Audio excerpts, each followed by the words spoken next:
আমরা তাহলে organism and population চ্যাপ্টারের মধ্যে 13.2.4 একটা ভেরি ইম্পর্টেন্ট টপিক নিয়ে তোমাদের সাথে এবার ডিসকাস করব এনইটির জন্য। দেখো এই যে পপুলেশন ইন্টারঅ্যাকশন এই টপিকে আমরা মেন কিছু দেখবো, কিছু এক্সাম্পল।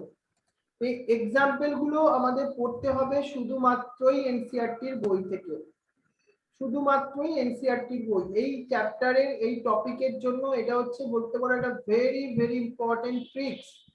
অন্য কোনো বই থেকে পড়বে না। যারা ক্লাস 12এও আছো তাদেরকেও বলবো তারা এই পার্টটা দেখবে, আমি তো প্রত্যেক চ্যাপ্টারের মধ্যেই বাংলায় দেওয়া আছে এই পার্টটা, তোমরা এই পার্টটা পড়ে নেবে আগে, বোর্ডের জন্য এইটুকুনি পার্ট পড়বে, নাহলে তোমরা মনে রাখতে পারবে না এক্সাম্পল গুলো। ক্লিয়ার ব্যাপারটা? তাহলে এইটা কিন্তু মাথায় রেখো একটু। তাহলে আমরা আজকে যেটা তোমাকে পড়াতে চলেছি সেটা হচ্ছে পপুলেশনের ইন্টারঅ্যাকশন। দেখো আমাদের প্রথমেই দেখি, can you think ultimately any natural habitat on earth that is inhabited just by a single species? আমরা এমন কোন জায়গা কি কল্পনা করতে পারবো পৃথিবীতে যেখানে আলটিমেটলি সিঙ্গেল কোন প্রজাতির জীব বাস করে, মানে সিঙ্গেল কোন স্পিসিস বাস করে? সেটা পসিবলই নয়। কেন বলতো? কোন সিঙ্গেল স্পিসিস কোন জায়গায় বাঁচতে পারে না। there is a no such habit ultimately, and such a situation even is the inconceivable, that is not possible. কারণ for any species the minimum requirement is one or more species on which it can feed. কারণ প্রত্যেকটা স্পিসিসকে কি করতে হয়, অন্য স্পিসিসের সঙ্গে একটা সম্পর্ক আছে, অন্তত খাবার জন্য তো তাকে টিকে থাকতেই হবে, অন্য কোনো স্পিসিসের উপর নির্ভর করতেই হবে, তাই না? সেই জন্য একটা স্পিসিস কোনো জায়গাতেই সম্ভব নয়। এবার তুমি আমাকে বলতে পারো স্যার প্ল্যান্ট স্পিসিস তো থাকতেই পারে, কেন থাকবে না? প্ল্যান্ট তো নিজের খাদ্য নিজেই তৈরি করে নেয়, অটোট্রফ তারা। কিন্তু আমি যদি তোমাকে প্ল্যান্টের কথা বলি, which make it own food, এটা আমি তোমার সঙ্গে একমত, বাট তারাও প্ল্যান্টরাও ক্যান নট সার্ভাইভ অ্যালোন। তুমি বলবে কেন sir? it needs soil microbes to break down the organic matter in soil and return the inorganic nutrient for absorption. প্ল্যান্টের গ্রোথের জন্য দরকার মিনারেলস গুলো। সেই মিনারেলস গুলো যে তৈরি হয় তার জন্য ব্যাকটেরিয়া বা কিছু মাইক্রোবস হেল্প করে, আদারওয়াইজ প্ল্যান্ট মিনারেলসই পাবে না। মিনারেলস না পেলে প্ল্যান্ট গ্রোথই করতে পারবে না, তাহলে তো মাইক্রোবস ছাড়া প্ল্যান্টও বাঁচতে পারবে না। তাহলে আমাদের প্ল্যান্টকেও একা থাকবার কোনো ব্যাপার নেই, তাকেও মাইক্রোবসকে নিয়েও থাকতে হবে। And then how will the plant manage pollination without an animal agent? এই যে পরাগ সংযোগ বা পলিনেশন প্ল্যান্টের তো ভেরি ইম্পর্টেন্ট ইভেন্ট, সেটাও কি অ্যানিমেল ছাড়া সম্ভব? তুমি বলবে হ্যাঁ এটা সম্ভব, হয়তো এয়ারের থ্রু ওয়াটারের থ্রু সম্ভব, কিন্তু অ্যানিমেলের মতো তো পরাগ এই যে পলিনেশন হওয়াটা ইম্পসিবল না। অ্যানিমেলের এজেন্ট গুলো মানে যেসব ইনসেক্ট থ্রু যে পলিনেশন হয় সেটা সব থেকে বড় একটা এজেন্ট, সেটা না হলে পলিনেশন ঠিকঠাক হবে না। মানে আমি তোমায় কি বোঝাতে চাইছি যে কোনো এই আমাদের আর্থে এই পৃথিবীতে এমন কোনো স্পিসিস নেই যারা সিঙ্গেল একা একা থাকতে পারে। It is obvious that in nature animals, plants and microbes do not and cannot live in isolation but interact in various ways in the form of biological community. তো একা তো তারা থাকতেই পারবে না, কিন্তু বিভিন্ন অর্গানিজমের মধ্যে একটা ইন্টারঅ্যাকশন থাকে। Even in minimal communities, many interactive linkage exist. মানে অনেক সময় আমরা সেই হয়তো সম্পর্কগুলো রিলেশনগুলো বিভিন্ন অর্গানিজমের মধ্যে বুঝতে পারি না, কিন্তু তালেও প্রেজেন্ট আছে। এবার আমরা ইন্টার স্পেসিফিক কিছু ইন্টারঅ্যাকশনের কথা বলবো। এবার তুমি বলবে স্যার ইন্টার স্পেসিফিক ইন্টারঅ্যাকশন মানে কি? ইন্টারঅ্যাকশন মানে তো বুঝতে পারছি দুটো অর্গানিজম বা দুটো স্পিসিস বা দুটো প্রজাতির মধ্যে ইন্টারঅ্যাকশন, কিন্তু ইন্টার স্পেসিফিক মানে কি? ইন্টার স্পেসিফিক মানে কি? যখন দুটো ডিফারেন্ট স্পিসিসের মধ্যে ইন্টারঅ্যাকশন হবে একটা পার্টিকুলার জিওগ্রাফিক্যাল এরিয়ার মধ্যে, তাকে আমরা তখন বলবো ইন্টার স্পেসিফিক ইন্টারঅ্যাকশন। যেমন তোমার সঙ্গে একটা হনুমানের ইন্টারঅ্যাকশন, একটা গাছে আম ঝুলছে, হনুমানও ছুটছে, তুমিও ছুটছো আমটাকে পারবার জন্য, সেটাও তো একটা ইন্টারঅ্যাকশন। তুমি আর হনুমান তো একই স্পিসিস নও, তাহলে আমরা সেটাকে কি বলবো? Inter specific interaction. কিন্তু এই ধরনের ইন্টারঅ্যাকশন গুলো জানো তো বেনিফিশিয়াল, ডিটারমিনেটর অর্থাৎ নিউট্রাল হতে পারে। মানে কি, এই যে ইন্টারঅ্যাকশন গুলো যেটা হচ্ছে দুটো স্পিসিসের মধ্যে, এটা হতে পারে কোনো একটা দুটো যে স্পিসিস তারা যাদের লাভ হয়, বেনিফিট হয়, তারা অনেক সময় তাদের ক্ষতিও হয়, আর অনেক সময় তাদের কোনো এফেক্ট হয় না, এমনও হতে পারে। তাহলে এর উপর বেস করেই আমরা একটা চার্ট তৈরি করেছি। দেখো পপুলেশনের ইন্টারঅ্যাকশন, আমরা এখানে স্পিসিস এ দিয়েছি, এখানে স্পিসিস বি দিয়েছি, প্লাস সাইনটা দিয়েছি মানে কোনো একটা স্পিসিস যেখানে বেনিফিটেড হচ্ছে, মাইনাস মানে যেখানে হার্ম হচ্ছে, আর জিরো আমরা দিচ্ছি তখন তারা নিউট্রাল, মানে কোনো স্পিসিসটার মানে আলটিমেটলি কোনো লাভ ক্ষতি ওরকম ব্যাপারে কিছু নেই। এই চার্টটা কিন্তু বাবা খুব ভালো করে মনে রাখতে হবে পরীক্ষার দিনে। আমরা এখানে কয়েকটা ইন্টারঅ্যাকশনের কথা বলছি, মিউচুয়ালিজম, কম্পিটিশন, প্রিডেশন, প্যারাসাইটিজম, কমেন্সালিজম, অ্যামেনসালিজম। প্রথমে এই যে সাইনগুলো যেটা বলছি, কি মানেটা কি বুঝতে পারছো? মিউচুয়ালিজমে কি স্পিসিস এ প্লাস স্পিসিস বি প্লাস, মানে এখানে দুটো স্পিসিস কি হচ্ছে, বেনিফিটেড হচ্ছে, তাদের লাভ হচ্ছে একসঙ্গে থাকবার জন্য।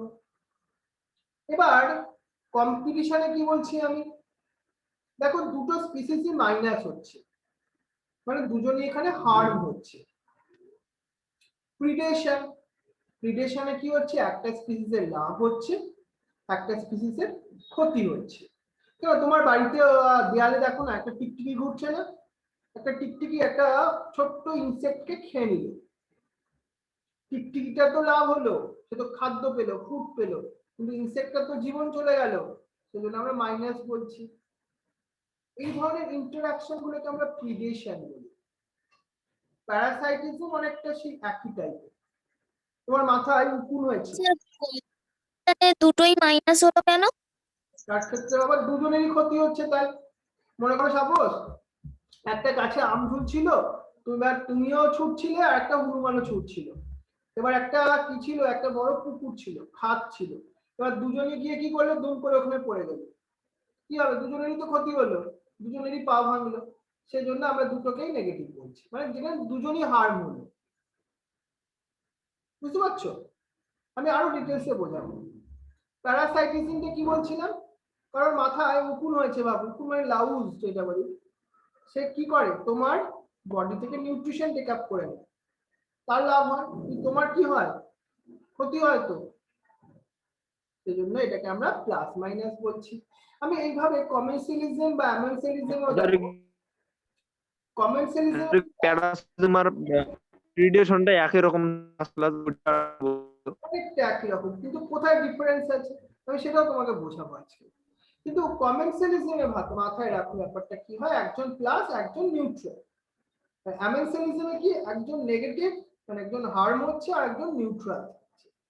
এইগুলো বাবা মনে রাখতে হয় কি থেকে জানো, এক্সাম্পল দিয়ে। এর টেকনিক কি হচ্ছে, এটা ট্রিক্সই হচ্ছে এটা। সেজন্য আমরা এক্সাম্পল গুলো খুব ভালো করে মাথায় রাখতে হবে। কিন্তু তার আগে আমি যেটা তোমায় বোঝালাম, এই চারটা যেটা বোঝাচ্ছে আমাদের, এটা আমাদের মেডিকেলের একটা এনইটি কোশ্চেন হতে পারে। মিউচুয়ালিজমে কি দেখলাম, বোথ স্পিসিস বেনিফিট হচ্ছে, কম্পিটিশনে দেখলাম বোথ আর লস হচ্ছে, প্যারাসাইটিজমে কি দেখলাম, যেটা আমরা উপরে চার্টে দেখলাম, ওই চার্টটা থেকে এটাকে কোশ্চেনটা তৈরি হতে পারে, এটা একটু মাথায় রাখো। এবার আমি তোমাকে একটা একটা করে একটু কিরকম কোয়েশ্চেন বলো না। কোশ্চেনটা কিরকম হতে পারে বলতো, যেখানে both species R benefited, which type of interaction বলে তোমাকে চারটে অপশন দিয়ে দেওয়া হলো, তখন তোমাকে মাথায় রাখতে হলো। মানে তুমি যদি চারটা মাথায় রাখো তাহলে কিন্তু এই কোশ্চেনটা তুমি হ্যান্ডেল করতে পারবে। এবার দেখো আমি তোমাকে একটা একটা করে একটু ডিটেলসে বোঝাই। প্রথম আমি বোঝাতে চলেছি দ্যাট ইজ দ্য প্রিডেশন। Predation মানে কি?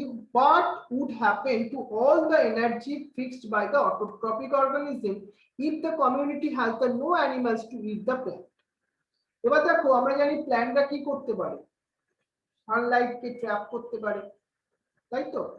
এবার তারা এনার্জি যেটা সানলাইট থেকে ট্র্যাপ করে সেটা কি করে নিজের মধ্যে স্টোর করে রাখে। কিন্তু আমাদের এনভায়রনমেন্টে যদি কোনো প্রাণী বা কোনো অ্যানিমালস না থাকে তাহলে উদ্ভিদগুলো কি হবে?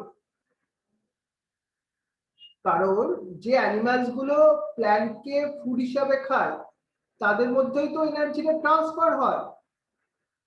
ইউ ক্যান থিঙ্ক এ প্রিডেশন মানে শিকার বা প্রিডেশন বললে তোমার মাথায় কি আসে বলো তো? তোমার মাথায় হয়তো সে একটা টাইগার বা একটা ডিয়ার মানে একটা হরিণ, মানে একটা টাইগার ছুটছে হরিণের পেছনে, তাকে গিয়ে খেয়ে নিল। শিকার বললে এটাই তোমার মাথায় আসে। কিন্তু তোমার মাথায় এটাই আসে না একটা মনে করো স্প্যারো, স্প্যারো মানে ওই চড়ুই পাখি গো, ছোট পাখি যেগুলো, ওরা যখন কোনো একটা প্ল্যান্টের সিড খায় সেটাও কিন্তু one type of predation, one type of শিকার বলতে পারে, তাই না? Although animals eating plants are categorized ultimately separately as a herbivorous, যেসব অ্যানিমালসরা প্ল্যান্ট খায় তাদেরকে আমরা হার্বিভোরাস বলি, কিন্তু সেটাও কিন্তু in the broad ecological context not very in that different from the predators, তারাও কিন্তু one type of শিকার বা predators এর মধ্যেই আসে, এই herbivores. Besides acting the conduits or the energy transfer across the trophic level, predator play the other important role. এবার দেখো প্রিডেটর যাদেরকে আমরা বলছিলাম এই যে শিকার আর শিকারী, যাদেরকে মানে যারা শিকার হয়ে যাচ্ছে আর যারা শিকার করছে, যারা ফুড হিসাবে খাচ্ছে, আমরা ওই টাইগার আর ডিয়ারের গল্পটা মনে রাখি। ওখানে কি হচ্ছে? এই যে আমি বলছিলাম প্রিডেটর, প্রিডেটরদের কি কি রোল আছে এটা আমাদের মাথায় রাখতে হবে। They keep the prey population under the control, মানে তারা তোমার মনে করো বাড়িতে টিকটিকি গুলো কি করে ছোট ছোট ইনসেক্ট গুলোকে খেয়ে নেয়। যদি টিকটিকিটা না থাকতো তোমার বাড়িতে কি হতো? ইনসেক্ট গুলো অনেক বেড়ে যেত। They keep the prey population under the control, তোমার বাড়িতে যে ইনসেক্টের নাম্বার গুলো কন্ট্রোল আছে সেই কারণের জন্য। But the predators prey species could achieve by the high population densities and cause the ecosystem instability. কিন্তু আবার যদি আমরা দেখি কোন একটা প্রজাতি মনে করো স্পিসিস গুলো তাদের পপুলেশনটা বেড়ে গেছে, তাতেও কিন্তু কোনো আলটিমেটলি কোনো ইকোসিস্টেম সেটা কিন্তু ডিসব্যালেন্স হবে, সেটা ইনস্টেবল হয়ে যাবে। কারণ এই প্রিডেটর আর প্রে তাদের রেশিওটা মেনটেন করা, কন্ট্রোল করা ইট ইজ ভেরি ইম্পর্টেন্ট। যেমন একটা এক্সাম্পল দেখো, when certain exotic species are introduced into a geographical area, মনে করো বাইরে থেকে কোনো একটা অর্গানিজম কোন একটা জায়গায় এসেছে, they become invasive and start spreading fast because they invade land does not have its natural predators. ওই অ্যানিমালসটা তো ওই পার্টিকুলার এলাকায় প্রথম এসছে, সেজন্য তাকে খেয়ে নেবার মতো নিশ্চয়ই কোনো অ্যানিমালস নেই, সেজন্য তারা প্রথমে খুব কুইক গ্রো করতে থাকে। যেমন তোমাকে একটা এক্সাম্পল বলছি, এই এক্সাম্পলটা ভালো করে আন্ডারলাইন করো। The prickly pear cactus introduced into the Australia in the early 90s, 1920 এই সময় একটা প্রিকলি পিয়ার বলে একটা ক্যাকটাসকে অস্ট্রেলিয়া ইন্ট্রোডিউস করা হয়েছিল, মানে ওরা গ্রো করতে শুরু করেছিল। তারা না মানে এত কুইক রেটে মানে মিলিয়নস অফ হেক্টারস এ তারা গ্রো করে গেছিল, মানে মাঠের পর মাঠ ওই ক্যাকটাস গ্রো করে গেছিল। কিন্তু তাদেরকে কন্ট্রোল করা গেল কি করে? Finally, the invasive cactus was brought under control only after a cactus feeding predator, একটা moth, তাদেরকে আমরা ওই হ্যাবিট্যাটসে ছেড়ে দিলাম।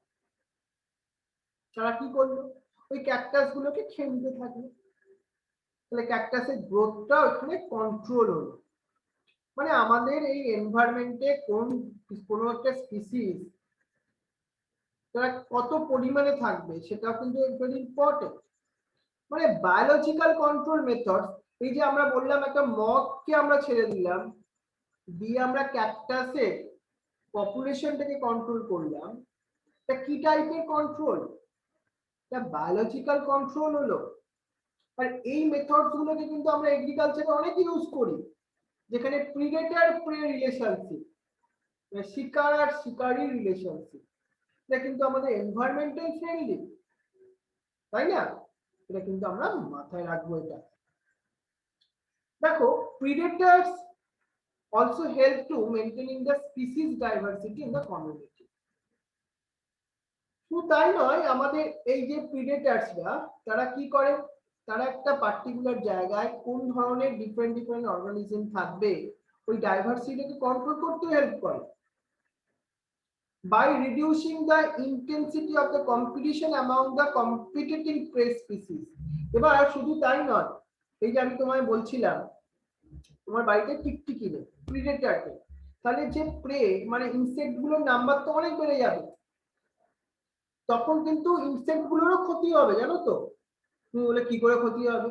তার কারণ ইনসেক্টদের নাম্বার যখন বেড়ে যাবে তাদের মধ্যে একটা কম্পিটিশন হতে থাকবে, তখন তারা হার্ম হবে। আমি তোমাকে একটা এক্সাম্পল দেখাচ্ছি যেটা এনসিইআরটি বলছে। Rocky intertidal communities of the American specific coast, মানে এটা পার্টিকুলার একটা জায়গার নাম বলছি আমি, যেটা আমেরিকায় প্রশান্ত মহাসাগরীয় তার যে এলাকা, সেখানে কি হয়েছিল, আমেরিকান প্যাসিফিক কোস্ট, সেখানে একটা স্টারফিশ, তার নাম পিসিএস্টার, মানে একটা specific type of starfish. This is a very important predator, সেই এলাকায় ছিল। ইন এ ফিল্ড এক্সপেরিমেন্ট আমরা দেখাচ্ছিলাম when all the starfish were removed, আমরা ওই আমেরিকান ওই এলাকা থেকে আমরা সব স্টারফিশকে রিমুভ করে দিলাম, তখন কি দেখবো আমরা?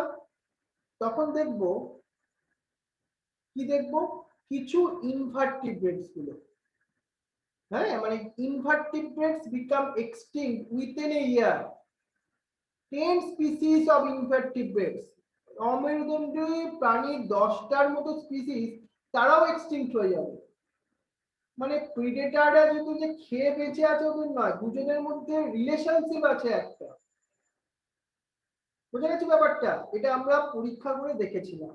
তোমার কিন্তু আমেরিকান এই স্পেসিফিক কোর্স সেটা মনে রাখতে হবে, পিসিএসটার সেই তোমার স্টারফিশটার যে একটা স্টারফিশ সেটাও মনে রাখতে হবে, এবং ওটাকে রিমুভ করার জন্য যে 10 স্পিসিস অফ ইনভার্টিব্রেটস এক্সটিংক্ট হয়ে গেছিল সেটাও মনে রাখতে হবে, ক্লিয়ার ব্যাপারটা? এবার দেখো, if a predator is too efficient and over exploit his prey, কিন্তু অনেক সময় কি হয়, শিকারী জীব যেটা প্রিডেটর, তারা কি হয়, খুব এফিশিয়েন্ট হয় শিকার করতে, দেন দ্য মাইট, কিন্তু তখন কি হয়, এবার নিশ্চয়ই ইনসেক্ট গুলো ওই টিকটিকির মুখে যেতে তারা রাজি নয়, সবার জীবনেরই দাম আছে, তখন কি হয়, প্রে গুলো কি করে, মাইট বিকাম এক্সটিংক্ট এন্ড ফলোইং ইট, তাহলে কি হতে পারে, শিকারী জীবগুলো অবলুপ্ত হয়ে যেতে পারে এতে। The predator will also become extinct for a lack of food. এবার ভাবো তো, তারা তো নিজেদেরকে খুব চালাক ভাবছিল, তারা নিজেদেরকে খুব এফিশিয়েন্ট ভাবছিল, তারা সব ওই প্রে গুলোকে মানে শিকার গুলোকে খেয়ে নিল, কিন্তু একটা সময় কি হবে, তাদেরই তো ফুড থাকবে না, তখন প্রিডেটররাও কি হবে, মানে যারা শিকারী জীব তারাও মরে যাবে। This is the reason why predators in nature are called the prudent. Prudent মানে খুব বিবেচক, তারা না, বিবেচক কাদের বলে, বিবেচক মানে prudent, যারা সব জিনিসকে বুঝে শুনে খায়, মানে এরা বেশি করে না সব ওদের যে প্রে গুলোকে খেয়ে নেয়, এরা একটু একটু একটু করে খায়। একটা তোমার ঘরে একটা টিকটিকি আছে, সে একটা ইনসেক্ট খেলো, আরো ইনসেক্ট আছে সে আরেকটা খেলো, তিনটে খেলো, চারটে খেলো, তারপর কিন্তু সে আর খাবে না। তারা যথেষ্ট প্রিউডেন্ট, মানে বিবেচক জীব। Prey species have evolved. তারপর তো তার পেট ভরে যাবে, খাবে কি করে? হ্যাঁ না, তাদের তুমি যেটা বললে হ্যাঁ হয়তো পেট ভরে যাবে সেজন্য খাবে না, কিন্তু তারা নিজেদেরকে কন্ট্রোলও করবে এইভাবে, মানে তারা রেখে রেখে রেখে খাবে আর কি, এরকম একটা ব্যাপার। Very interesting. স্যার কদিন দেখলাম একটা বড় বড় কি আজকে বললো, কিন্তু ছোট টিকটিকিটা লেজটা ভেঙে গেল, টিকটিকিটা সেটা খেয়ে নিল বড়। দেখো এটা যে ও যেটা বললো যে একটা টিকটিকি অনেক সময় দেখি না আমরা ল্যাচ খসে গেল, এটা আলটিমেটলি কিসের জন্য জানো? এটা আবার অন্য ধরনের ইন্টারঅ্যাকশন। টিকটিকির সঙ্গে আমাদের একটা ইন্টারঅ্যাকশন, টিকটিকির সঙ্গে আমাদের না হলেও অন্য আর একটা অ্যানিমালের ইন্টারঅ্যাকশন, মানে এটাকে তার বাঁচার জন্য একটা ইন্টারঅ্যাকশন। এটা অনেক অর্গানিজমরাই ফলো আপ করে। এটাকে আমরা বলছি ক্যামোফ্লাজিস। মানে কেমন? ক্যামোফ্লাজ মানে কি, প্রে স্পিসিস গুলো ইভলভ করেছে various defence mechanism. Some species of the insect and frog, তারা কি করেছে, তাদের ক্রিপ্টিক্যালি কালার তৈরি করেছে, মানে যেটাকে আমরা ক্যামোফ্লাজ বলছি। তাদের কালারটা এমন ভাবে চেঞ্জ করে নিয়েছে যাতে দেখে মনে হচ্ছে, মানে অনেক সময় কি হয়, মানে পাতার সঙ্গে দেখবে কিছু কিছু ইনসেক্ট একদম মিশে থাকে, তাদের দেখে বোঝা যায় না তারা ওই পাতার উপর বসে আছে। এতে কি হচ্ছে, তাদের যে শিকারী জীব ওদেরকে দেখতেই পাবে না, খেতে পারবে না। এমন অনেক সময় হয় some are poisonous and therefore avoid by the predator. তাদের কালারটা এমন ভাবে চেঞ্জ করে নেয় ওদের দেখে মনে হয় এটা পয়জনাস, প্রিডেটর গুলো তখন আর তাকে খায় না। The monarch butterfly is highly distressful to its predator because of the special chemical present of the body. এই monarch butterfly গুলো জানো তো, এদেরকে আলটিমেটলি তাদের প্রিডেটর মানে বার্ডস গুলো খায় না, তার কারণ এই monarch butterfly গুলোতে তাদের একটা স্পেশাল কেমিক্যাল ওরা সিক্রেট করে। এই কেমিক্যাল গুলো কি হয়, the butterfly acquires this chemical during its ultimately caterpillar stage by feeding on the poisonous weeds. এই যে তোমাকে আমরা একটা স্পেশাল টাইপ অফ প্রজাপতির কথা বললাম, বাটারফ্লাই এর কথা, এই যে প্রজাপতির দেহে একটা বিশেষ রাসায়নিক পদার্থ এখানে বর্তমান থাকছে।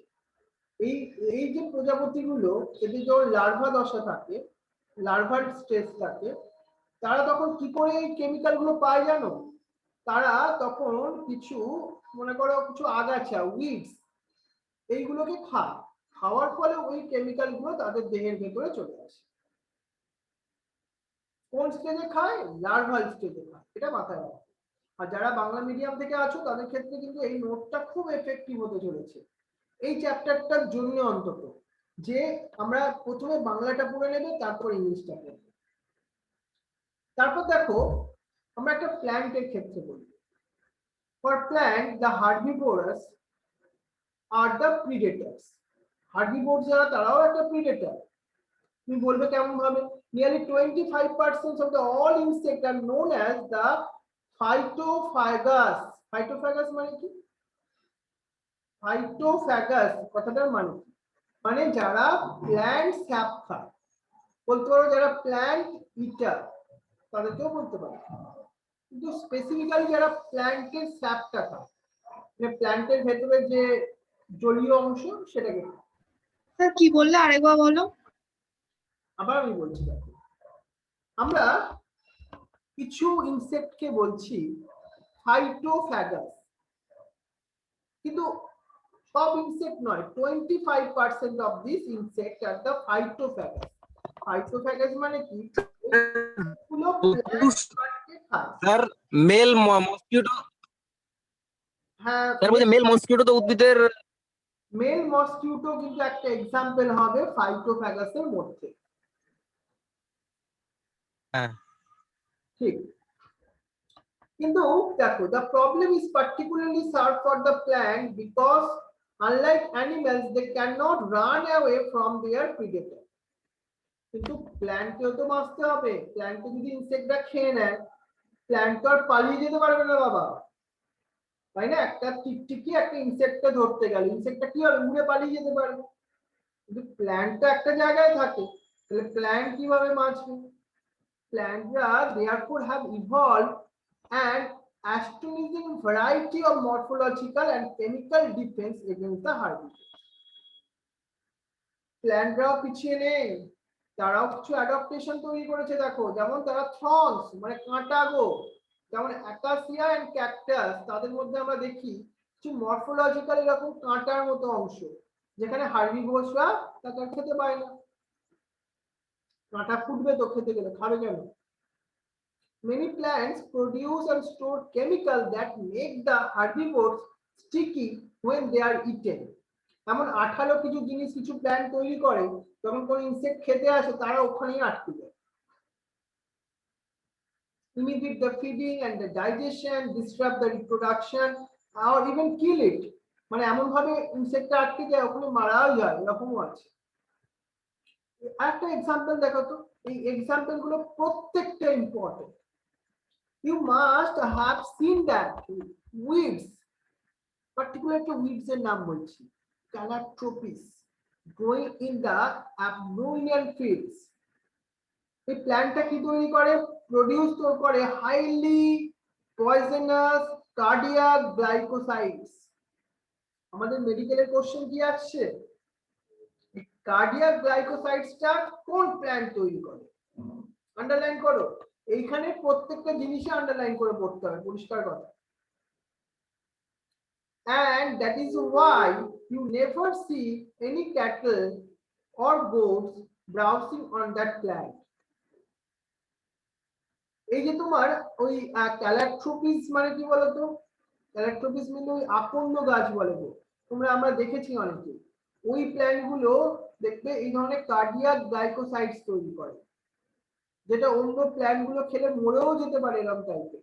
সেজন্য গরু ছাগল ওই আকন্দ গাছকে খায় না, আকন্দ মানে ক্যালোট্রপিস। আবার কিছু কিছু প্ল্যান্ট আছে different type of chemical substance তারা তৈরি করে, সেগুলো কিন্তু তার প্রোটেকশনের জন্য, যাতে অন্য হার্বিভোরাস অ্যানিমালস তাকে খেতে না পারে। সেগুলো আবার আমরা হিউম্যানরা অনেক কাজে লাগাই, জানো তো, যেমন নিকোটিন আছে, ক্যাফিন আছে, কুইনাইন আছে, এগুলো সবই কেমিক্যাল সাবস্টেন্স, প্ল্যান্ট তৈরি করেছিল তার প্রোটেকশনের জন্য, কিন্তু আমরা আবার সেগুলোকে কমার্শিয়ালি কিছু ইউজ করি। এবার আমি তোমাকে সেকেন্ড পার্টটায় আসবো। তাহলে প্রিডেশন এই ব্যাপারটা ক্লিয়ার হলো তো, প্রিডেশন ব্যাপারটা আমরা কি